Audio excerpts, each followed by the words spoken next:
Alright, so what we're doing is I'm going back through right now. I've already sanded it with 2000 really well.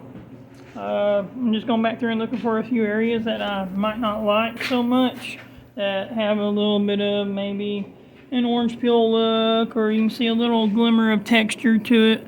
I just try to knock all the texture and all the trash out. So that's what I'm going through and doing right now. Now, whenever people get a vehicle in, you know, like this one, it's black.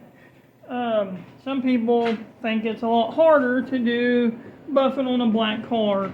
Now, honestly, as long as you follow your steps the right way, and some people like to get 1500 and knock it down with 1500 on the DA, like I do sometimes, depending on, you know, whether I want to or not. But I've kind of taken a liking to getting these little flexible foam pads.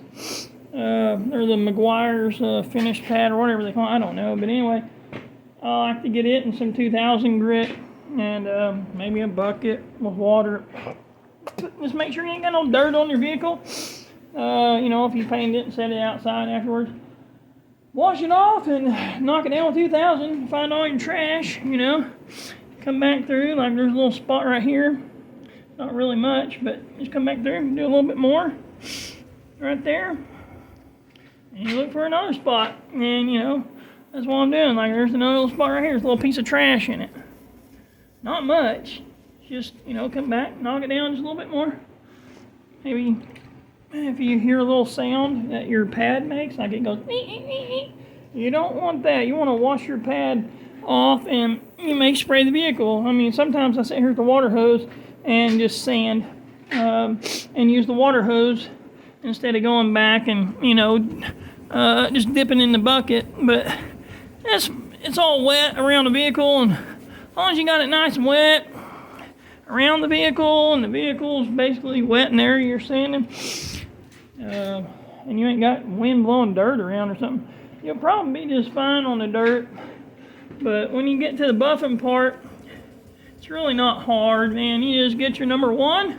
As long as you did your 3000 grit right, and you get to number one on the buffing, man, you knock it down, make it nice and shiny, come back with number two, take a little bit of time on number two on black.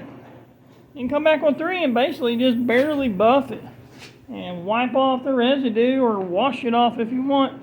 I prefer to wipe it off with a new microfiber rag. And after that, you're good to go, man. It'll be shining like the front is up there. So, anyway, back at it. See y'all later.